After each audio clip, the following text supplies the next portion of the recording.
Hi friends, welcome to our YouTube channel IT Support, and today we are going to learn about groups in Linux. So group, what is group? The group is collection of members. It is a single entity where we can define number of objects or number of members inside it. So if we apply any permissions or any policy to the group, all member will get affected by that permission or policy.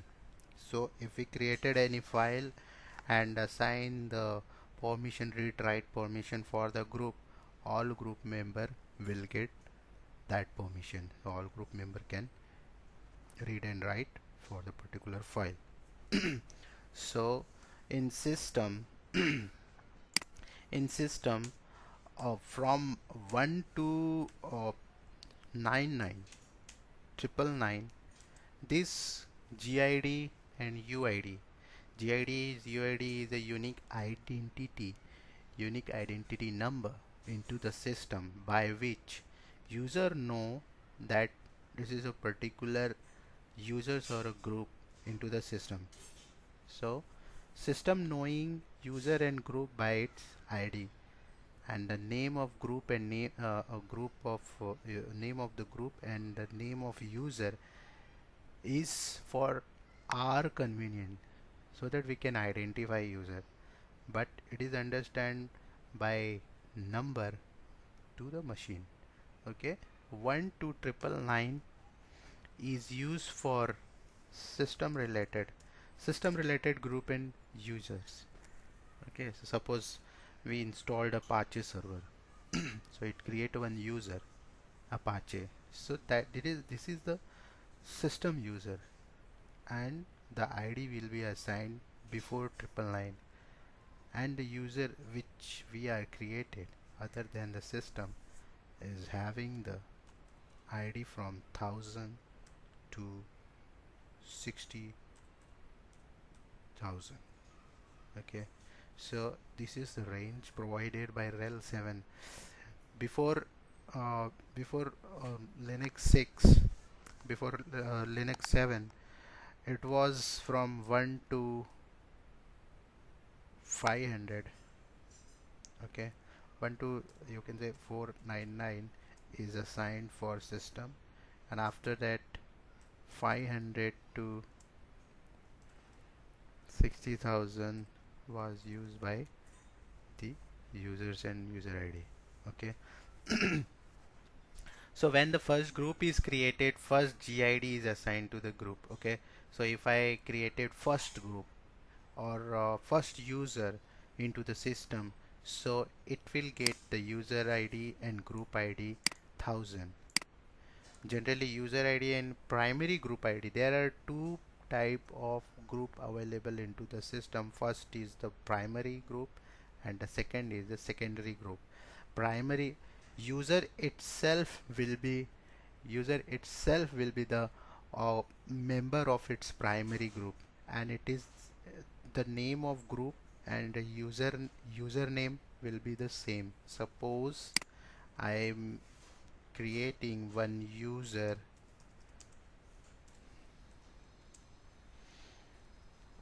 it's Baymax. I'm creating one user Baymax, so the username will be Baymax, and the group name, by default the group name will also be Baymax. So this is the username.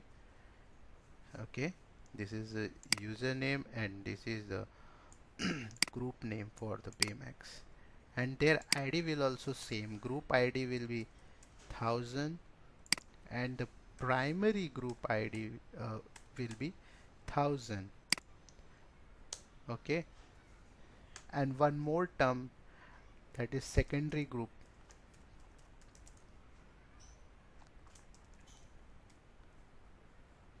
Secondary group, this is the group where we can add another user.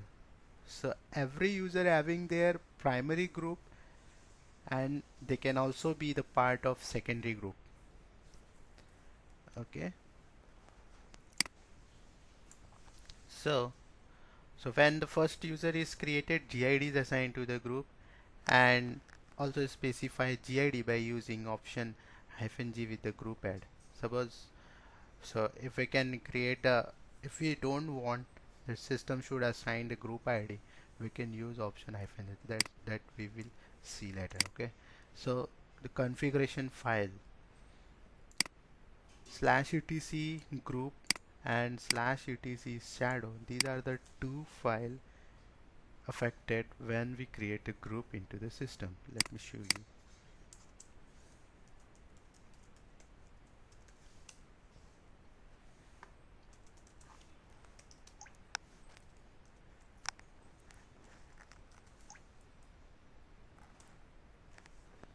So this is a file /etc group, and this file is having the line. Okay, this is the line into the file. So here it is the group name, and this is for password, this is the hashed value, and this is the group ID, and the name after this colon will be the member of this group. So if I take the example test1, so this is the group name, this is hashed password, this is the ID for the group, and this member is the group member for test1.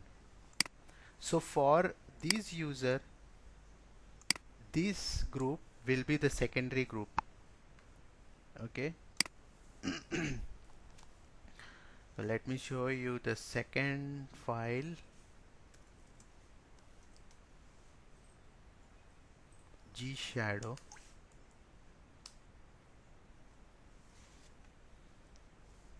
So this file is showing you the information about the group,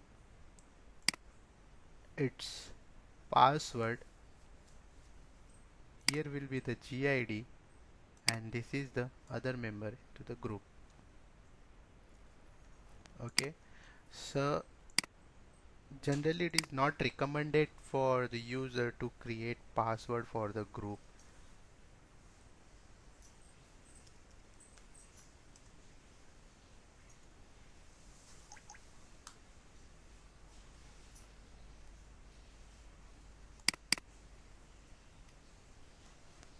So the secondary group member is managed by /etc group.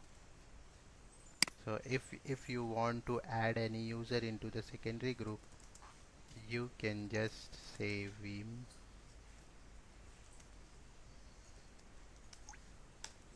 and if you want to add any user into the group of root, then you can add another user over here. So this user will be the group user of root.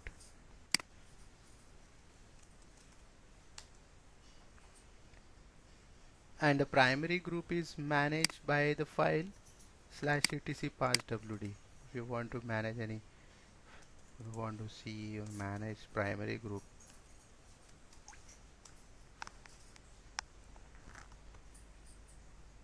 so this is the user, this is the group ID, this is the this is the user ID, this is group ID. So here you can see the primary group information. Okay, so there is one command ID from by which you can check the GID and UID, group ID and user ID, and the secondary group information about the user. So here it is the UID of the user, this is a username, this is group ID, group name.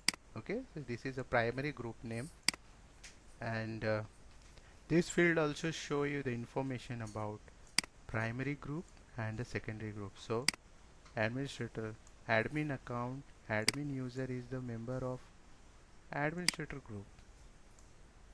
So we have one group, let me show you, /etc. this group is having, this is administrator group, okay, and this administrator group is a secondary group for user admin. So don't get confused with the primary group and secondary group. So every user by default is having primary group.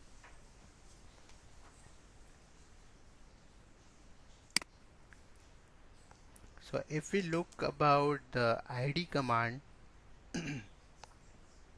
if I press small g for the user admin, it will show you the primary group id. If you want to check any primary group information, so you have to give the option small g admin and it will show you the primary group id. If you want to see all group information, you can use capital G, so it will show you the primary group id, also the secondary group id. Okay,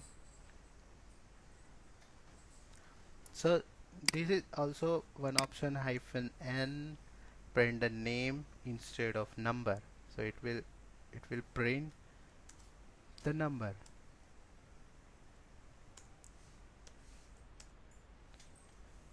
Here it is not showing the name, but instead of number it will print the name of the group. R -r print the real ID instead of effective ID with UG. Okay, -u print the effective user ID. It is also used for, if you want to print the user ID, you can also print the user ID over here. So let's start with the creating group into the system. So this is a groupadd command which is used to create the new group. Let me show you how to use this command, groupadd. Okay, so I'm creating one group, that is robo group.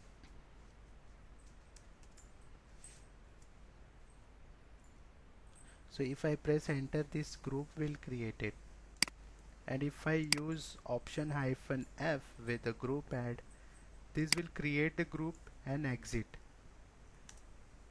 So what the option -n will do, or what the -f will do, it will create the robo group. If it is exist, then it will not give any error, it will also get exit without prompting you any error. So with -f, whether the robo group is available or not, it will, if it is available, it will also get out from the command and will not prompt any error. If it is not present, then it will create the robo group. So if I press enter, then robo group is created. Let me show you where this group is created.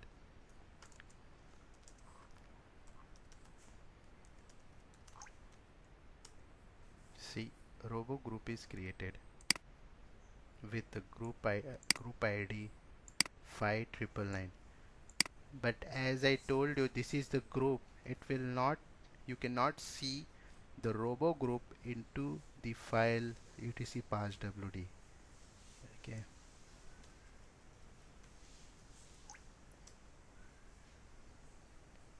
because the passwd file is related to the user information, it is not having group information.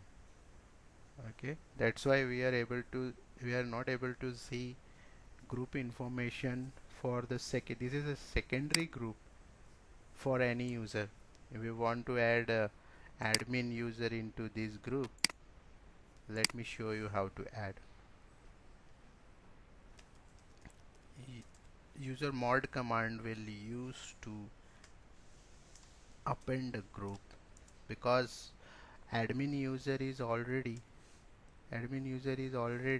the member of administrator, and I want to add admin user into the robo group, so I will use append command and G for the secondary group. If I press enter, I can see that admin is the member of this group, so robo is a secondary group for user admin. Okay, So if this group ID is provided by the system, if I don't want to use this group ID, so I can also assign group ID for the group. So here I will use groupmod command. So groupmod command is used to modify the existing group attribute. Okay, so I am going to modify the GID for robo group. So here I am using groupmod command and I am going to modify the GID. So I will be using -g option and I want to set it for 4000 for which group? Robo. If I press enter, so its group ID gets changed and here it is 4000. Okay, so group mod command is used to modify the existing group permission and group add is used to create the group, modify. So again I will show you to create one more group -g. Suppose I want to create any new group with the defined user ID, group ID we can also define over here 4002, because if I am going to create robo one group, then it will take group ID after 4000 and that will be 4001. If I'm defining -g option with that, then it will create a group ID with the 4002. Okay, so here you can see the robo1 group is created with the defined group ID 4002. So similar way you can also define the password for the user, sorry, for the group. So the robo1 is already exist, so we can use group mod command because we are modifying the password related information for robo1 group. And where we will check this password information, we can check this information into gshadow file. Okay,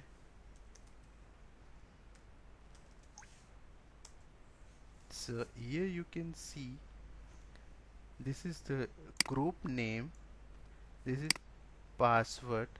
Okay, and here you will see the group ID and here the member of the group. So generally it is not recommended because anyone can see the group password. That's why we are not using this option. People are not using this option because it is giving the exact value. If you want to use, you need to first hash the password value. You need to encrypt that value and then put over here. Okay, now the second is to create the system group. As I already told you that 1 to 999 is reserved. GID and group ID 1 to 999 is reserved for system group and user. So you can also create a system group with the option -r. Okay, now we have already seen the group mod. So group mod command is applied to the group which is already present, and group add command is used to create a new group. Okay, so groupdel command, one more command is groupdel.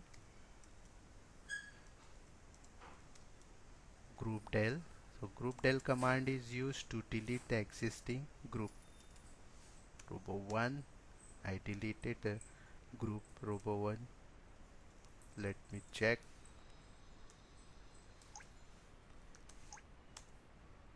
So here you can see robo1 is deleted. Now I'm going to delete robo group. Let's check. Robo is also deleted. So this is how you can create a group and modify the group and delete the group. So thank you for watching. Bye bye.